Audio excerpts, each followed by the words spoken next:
दोस्तों इस आयत के अंदर एक लफ्ज़ इस्तेमाल हो रहा है इज़न का। इसको समझना इंतहाई ज़रूरी है।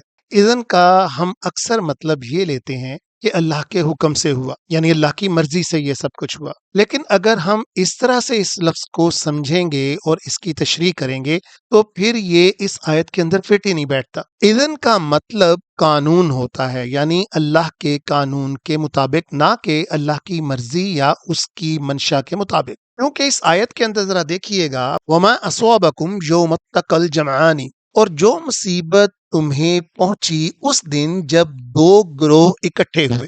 तो वो मुसीबत तो आप सब भी जानते हैं कि जब एक ग्रोह ने नाफरमानी करते हुए यानी तीर अंदाजों ने अपनी जगह को छोड़ा, तो उसके बाद जो कुछ हुआ वो सबके सामने है तारीख के अंदर। कई सहाबा शहीद हुए। हजूर सल्लल्लाहु ताला अलैहि वसल्लम को इस कदर जख्म आए कि उनकी खोद की जो एक कड़ी थी वो उनके गाल के अंदर इस तरह से पेवस्त हो गई कि उसको निकालते हुए कई सहाबा के दांत शहीद हो गए। और खुद हजूर पाक सल्लल्लाहु ताला अलैहि वसल्लम कई असहाब की जान नसारी के बाद शहीद होते होते बचे। तो क्या ये सब अल्लाह की मर्जी से हुआ? क्या अल्लाह ताला चाहते थे कि हजूर सल्लल्लाहु ताला अलैहि वसल्लम के ऊपर इस तरह से जख्म आए और कितने ही सहाबा जो उनके जानसार थे उनको बचाते हुए शहीद हो जाए?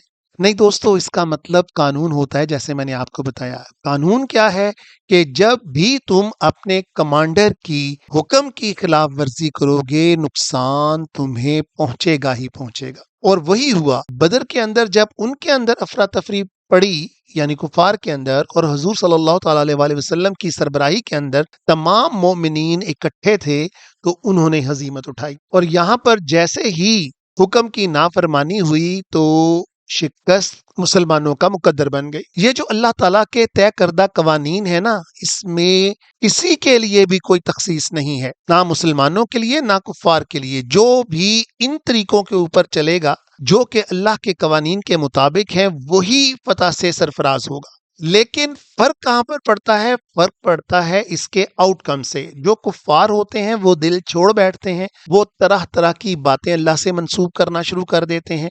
और जो मोमिनीन होते हैं वो इससे सबक सीखते हैं और आइंदा से इन गलतियों को दोहराने के बारे में सोचते भी नहीं। इसका आउटकम मजीद आप देखेंगे अगली आयत के अंदर। मगर उस वक्त तक इजाजत। अल्लाह ताला हमें कुरान पढ़ने और उसको समझने की तौफीक अता फरमाए। सदाकल्लाहुल अज़ीम।